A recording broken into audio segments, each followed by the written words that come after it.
welcome to another episode of The Diplomats, brought to you by diplomacybriefing.com, and our continued coverage of the Nexus Season 7 finals.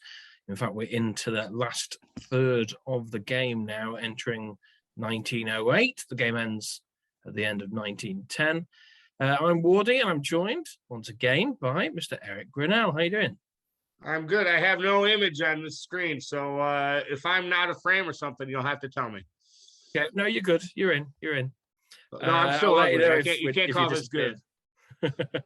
Pardon? I'll let you know if you disappear. Okay. Yeah.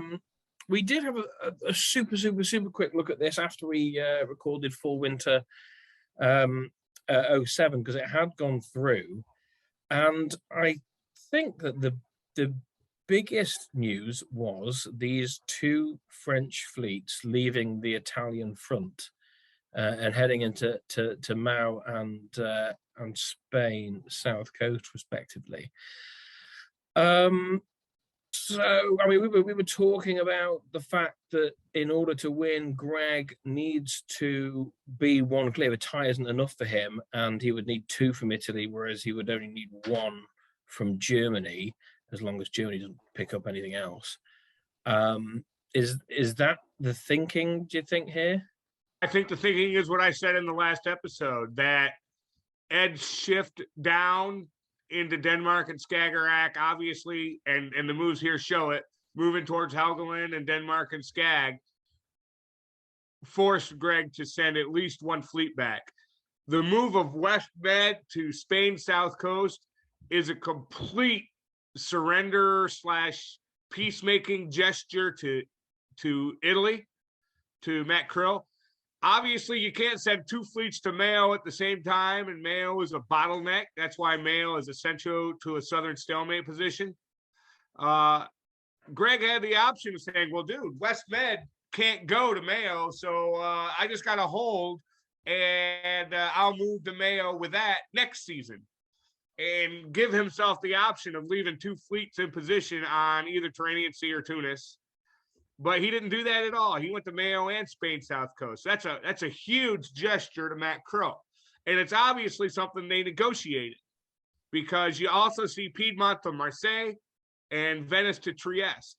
So France and Italy are completely demilitarizing their frontier. Matt Krill didn't totally trust him. Matt Krill could have protected Greece, instead chose to protect Tunis, and for his efforts lost Greece. It's only a spring move, so it's not totally lost yet. Do we have retreats yet? Oh, there's no unit in Greece. Never mind. There wasn't any retreat. There's no unit in Greece. So it looks to me as if Matt Krill's not going to be able to recover that dot this year, so he'll be down to 8 at least, potentially down to 7 if he plays something wrong, although I don't think Matt Krill's the kind of player who would play something wrong. So he'll have another disband, and that'll likely be, at this point, Tunis, maybe Tyrrhenian Sea. So, yeah, you're going to see Italy and France allied with each other in as much as they are not going to attack each other. They also have the ability to start cooperating on Munich immediately. So, you know, that move to Spain south coast is a very, very strong indicator of France's and Italy's intentions to at least coexist, if not cooperate. So I'm just looking. Go ahead. I'm just looking at these Turkish moves that take Greece. Particularly the follow-up, Eastern Med into Aegean.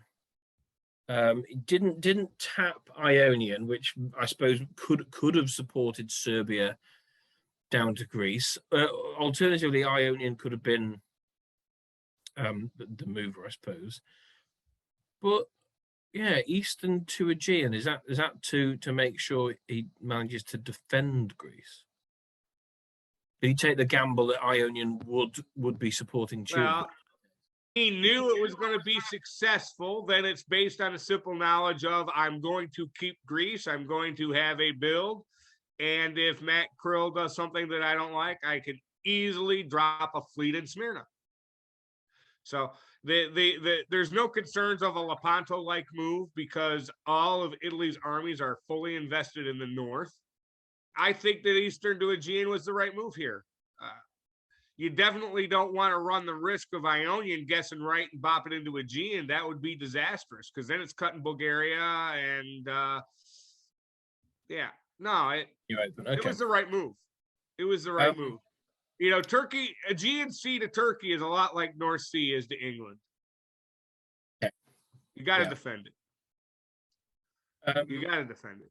So. Meanwhile, what France and Italy do successfully do with the armies is that Piedmont-Venice border is vacated. Piedmont goes to Marseille, while Venice goes to Trieste. Where's that army headed next, do you think? Is that coming down to Serbia, Albania, Greece area, or is that heading to the line against Germany, do you think, going into Vienna? Oh, it's got to come into Albania. Even if he doesn't want to take any more dots away from Turkey, Turkey's not going to stop coming. So Turkey's going to go for Albania. So you've got that army in Trieste has to come down to Albania, regardless of anybody's intentions. I suppose the difficulty for John is if he still has slim hopes of winning this, and I know you don't hold out much hope for him. No, zero. Is that he probably can't get enough off Italy. He can't force enough of Italy, and while the other two don't move. His ability, John's ability to win actually has gone up a little bit based on this set of moves, because previously, if John had continued to press against Italy and force disbands, France was in a position to pick up enough dots off Matt Krill to stay way ahead of John. And having moved away, Greg no longer will pick up dots if Italy collapses. So John's chances here are actually a little bit better. If I was writing book, I'd increase John's odds. But you know, he's still very, very much a long shot, and I would say prohibitively so. Prohibitively so. Matt Krill would have to make a diplomatic-based decision to totally drop his guard to John in order for John to be able to win this game. And I don't see that happening. I believe Matt Krill was paying attention to the way John has played all game. And John has thoroughly educated anyone who pays attention what John does to you if you leave yourself vulnerable in any way. And just in case Matt Krill isn't very clear on this, he can always go ask Spencer. Would there be any benefit? We'll ask Spencer shortly, but it won't be viewed for some time. Is there any benefit for Italy to have allowed Turkey to take Greece with his blessing? Because there's no other animosity between them in these moves here. There's no, like, Galicia, Budapest, Romania don't engage with each other. Well, I think you're asking the wrong question. I think in some ways here, Turkey did take Greece with Italy's blessings. Matt Krill could have stopped this if he'd wanted to. He didn't want to. So, if you really look at it, Matt Krill did not have a set of orders here that could have truly prevented John from getting Greece. Eastern Med had the option to cut Ionian, and Rum had the ability to cut Budapest. So Serbia couldn't support Ionian to Greece. Ionian couldn't support Serbia to Greece. Okay. Matt Krill recognized that, wasn't willing to risk Tunis, which was guaranteed to be able to keep, to trade it for a guessing game against John. So the question is here, did Matt Krill say, yeah, you can have Greece? Or did Matt Krill say, well, I can't stop you from taking Greece? My assessment is he said, I can't stop you from taking Greece. And I think Matt Krill will try and take Greece back. I think it's interesting. You know, you had that army in Khan, and he did some interesting things there. Okay. He convoyed up to Sev, right? Well, Sev at this point only points at Moscow, because otherwise, if the army in Sev is meant to do anything other than to play Ukraine and Moscow, it is 3 moves away from having any play as relates to Budapest and Vienna. Yeah. Well, so, this is a front they can cooperate on, right? Yeah, very much so. Very much so. The only problem is the other Ed thing could throw. The other thing that John could have done here that he didn't do, he could have convoyed to Greece. And if he had convoyed to Greece and been successful, Serbia would be in a lot more trouble than it is with a fleet in Greece. A fleet in Greece is no risk to Serbia at all. The only reason Serbia is in any trouble whatsoever is there's already 2 armies that could come to bear on Serbia. Now, John probably made the right call here by doing it the way he did. It's a little more of a sure thing, but this wasn't really a sure thing either. If John wanted to do a sure thing against Greece, well, let's look, okay? Eastern can cut Ionian, and Romania can cut Serbia. So what you need to do is you need to send an army into Greece with uncuttable support. And this is fascinating. There actually was no uncuttable support. With 4 units versus Matt Krill's 2, John actually had no guarantee to take Greece, because Bulgaria could have been cut and because Aegean could have been cut. People sometimes don't understand my gameplay. They're like, why did you hammer me? Why did you harangue me? Why did you insult me? Why did you talk to me for hours when you already knew that I wasn't going to work with you and I was going to attack you anyway? And the answer is this: pay attention, people. When you're playing a game and you want to know why Eric Grinnell is such an asshole, here's the reason why. If I keep you talking long enough and I throw insults at you that you feel compelled to respond to, and I talk to you long enough and I collect enough data points, you will eventually reveal enough information to me that the guessing game of, is he using Aegean to support or is he using Bulgaria to support, is not a guessing game anymore. Because you're not wise enough to keep your mouth shut, because you feel compelled to respond to my invective. You give me the information that I need to win the guessing game against you. I'm a trained interrogator. Don't forget that. When I drag you into a mudslinging contest and an insult contest, I'm not trying to hurt your feelings. I'm not trying to prove to you how smart I am. I'm trying to insult you until you open your mouth and tell me what your intentions are. And then I use it against you. You happen to know a little bit about that. Say again? So we should ignore you.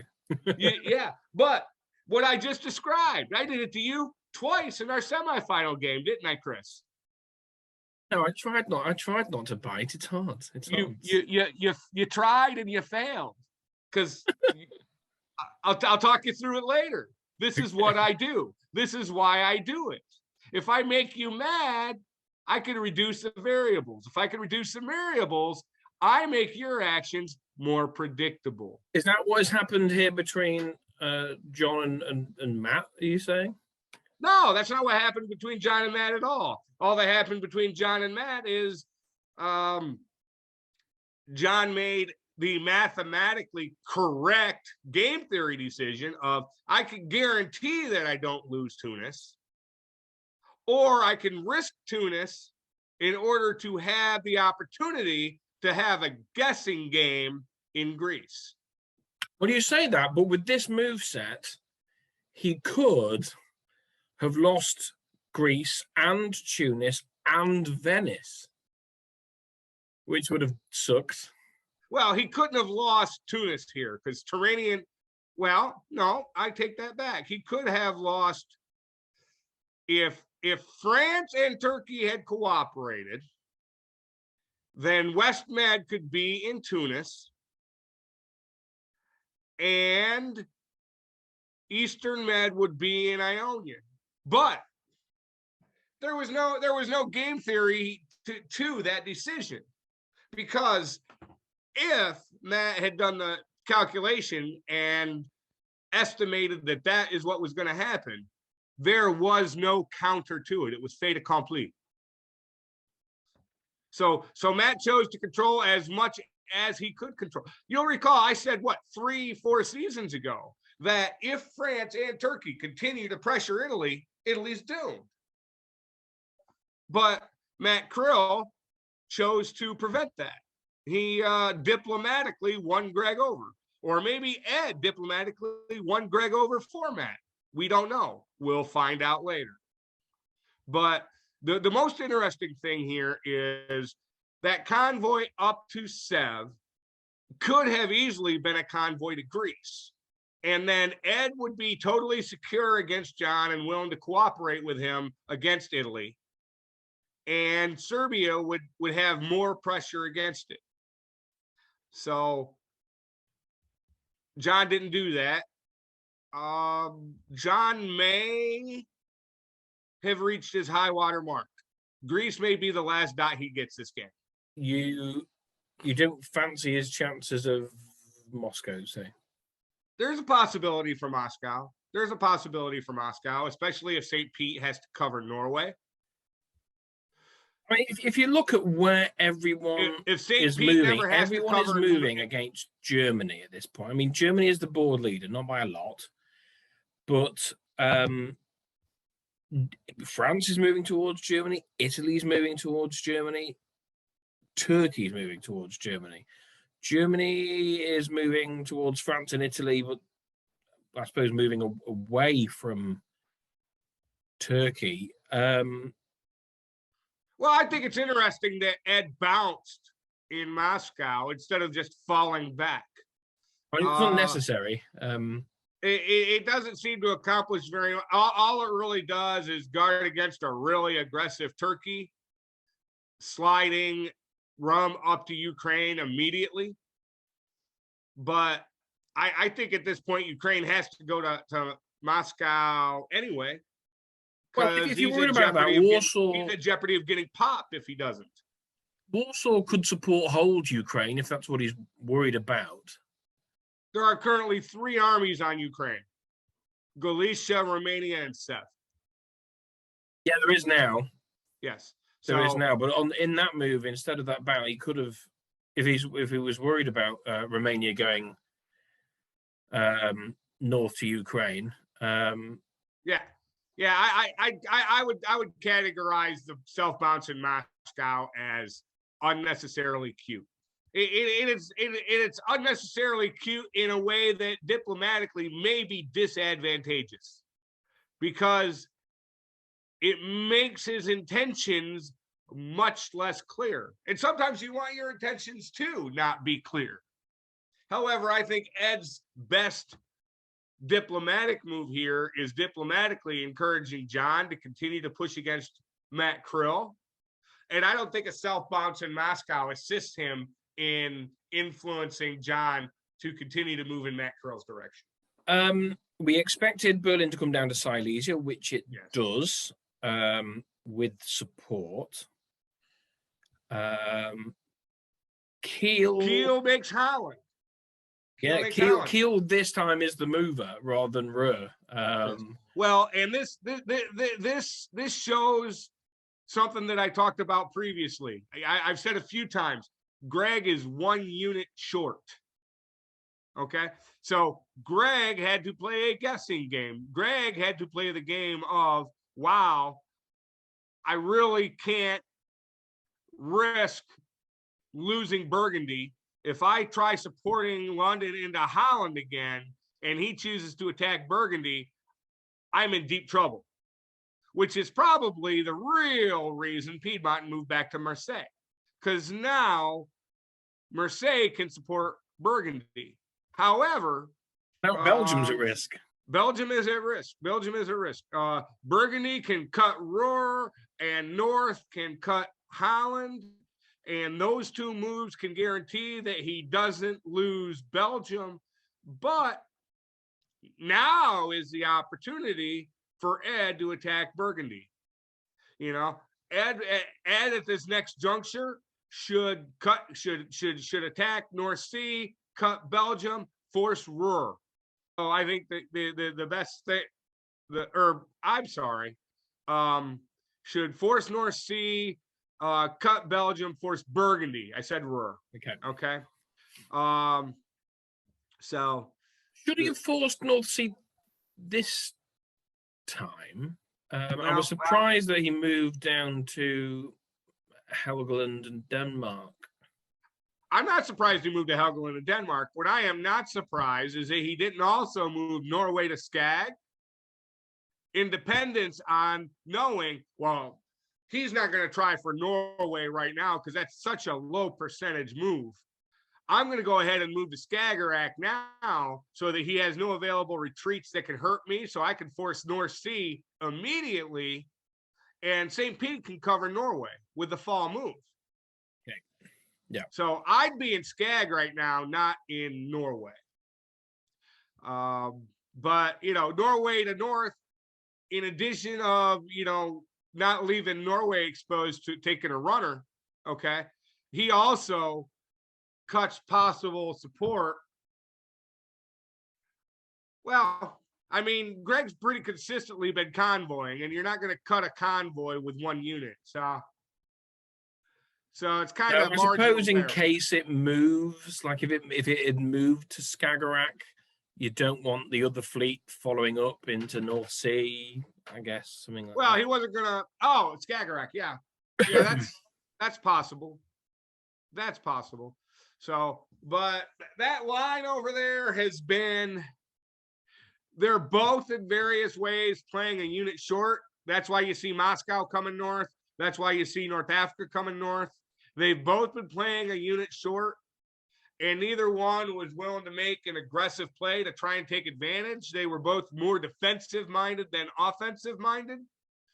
And, you know, I probably would have been a little bit more assertive in the way I did it. But if you look at it now, Belgium is in some real jeopardy here.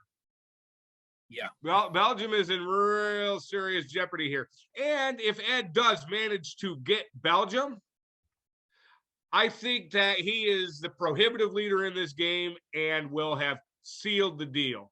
Much like an interception in the last minute of the game kills the chance for a comeback in American rules football.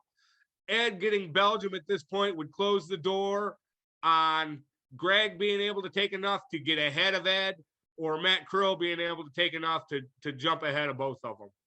So I suppose the good thing, and maybe this, I know we briefly touched on it, but it is a reason for this French-Italian cooperation. Ed does have growth opportunities here, but he's also got problems in Munich. Well, interestingly enough, one of the big reasons Ed has a problem in Munich is because he moved Berlin to Silesia. Yeah. Silesia is now cuttable. Kiel's moved to Holland. Yeah, Ed's going to lose Munich in the fall. Ed's going to lose Munich in the fall. We could gain Belgium but lose Munich and be net. but you'd rather have Munich than Belgium, would you not? Excuse me? Would you take the trade of picking up Belgium for losing Munich? Against an Italy that's got 6 armies? No. So this is a genuine problem for. Well, I mean, we've been saying let's look at best reactions to what's going on, because Belgium here is in a serious world of hurt. Okay, all right. North Sea is likewise in a serious world of hurt. Greg's ability to use North Sea to convoy London are officially over. Okay, they would totally and utterly be over if Ed had moved Norway down to Skag instead of ordering the north. But because Ed can now force North Sea, and it's his last chance to force North Sea, you have to really defend against that possibility. Because of that, Mayo is going to go to English Channel. And you gotta look at a set of moves that can defend Belgium and take Munich away from Ed, and they exist. Okay, those moves are Galicia to Silesia. That cuts Silesian support. Burgundy to Ruhr, supported by Belgium. North Sea to Holland, to cut Holland. That protects Belgium. Then Marseille moves up to Burgundy. This allows Tyrolia and Bohemia to take Munich away from Ed right now. The alternative is no good. No. Italy has to get Munich, because otherwise Belgium has to cut Ruhr. And if Belgium is cutting Ruhr, then Greg is risking losing Belgium. So that's not going to happen. So that would be Italy remaining on 9, Turkey 7, Germany 9, France 9. Be 9997 going in. Wow, we're going in last 5 turns. And Ed will have to pull a unit. And Ed has no unit to pull. Ed has no unit to pull whatsoever. He needs every single unit he has got. It would have to be It'd have to be one of those fleets. It'd have to be a fleet, yeah. It'd have to be one of those fleets. And if he pulls any of those fleets, now he's playing a guessing game. Do I cover the center that I'm sitting in Denmark? Or do I try and anticipate a runner and attempt to bounce him out of Skag or Helgoland? But if I guess wrong, then he walks into Denmark. And then even if I kick him out of Denmark, then he's retreating to Baltic Sea and I'm dead. If he were to pull Ukraine, say, to virtually give Turkey up to Moscow, that might then pull Italy away from him. Oh, this is the difficulty with these guys eliminating 3 other players. But it's so sort of. We keep talking about that. I gotta be honest.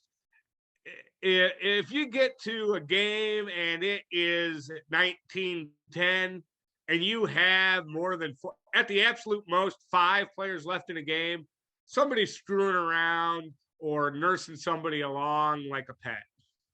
But it depends on the type of game. If it's draw size scoring, then sure. But like in a time limited game like this, where all you need is to finish 1 dot ahead of the nearest competitor, then I don't know. You certainly want. Well, I suppose even when you're going for a solo, you want people to be alive on the other side of the board. Well, but you run into what we saw in this game. You could have kept Jordan in the game. You could have kept Karthik in the game. You also could have kept Spencer in the game. But every single one of those would have been at the expense of giving up growth. the current board situation makes very clear that if Ed had helped Jordan stay alive, then Greg would be smaller. If Ed had helped Karthik stay alive, then Matt Krill would be smaller. Because the dots that Ed got from Karthik, he has now lost anyway. Yeah. So Ed maybe should have kept some people alive. Any final thoughts before we finish up with a couple of comments I want to show? Yeah, let's be clear. Ed's going to lose Munich. Ed's going to lose Munich. And there are very, very few games where Germany loses Munich and wins. Very, very few. So does that mean you fancy Greg now? Greg. Okay. Greg. So Peter McNamara has been in the comments. He's a very experienced and talented player. In response to Sabi's suggestion that Krill should have thrown to France, Peter says F Tuscany getting pulled was the right move for Matt to try and win, and he's still in the hunt just about. And in response to the German self-bounce in Moscow, he says, one day someone is going to do a stupid move like bounce in Moscow and get Ukraine blown up as a result. I mean, that would have been painful for Ed, right? Unless he was hoping for it. To build back home? Yeah. Maybe a Fleet Berlin. Maybe. Maybe. Although I got to say, Peter McNamara, thank you, sir. Because I just said the exact same thing in our commentary 10 minutes ago when I said, this bounce was unnecessary because now he has to go to Moscow or he's going to get cut. And one of the absolute best players in the world just echoed my sentiments. And I feel very validated. Peter McNamara, you respect me, sir. And I'm flattered to have the same opinion as you. I consider myself fortunate. Okay, that's just about all we have time for. I think fall has gone through. Looks like there's retreats. I've not peeked at the map, but I shall go and do that shortly. We're looking forward to having a quick word with Russia at Spencer, or Tarsier, as you may know him on Nexus. You will have to wait till after the game to see that, but that's what we're going to do next. Thank you for joining us.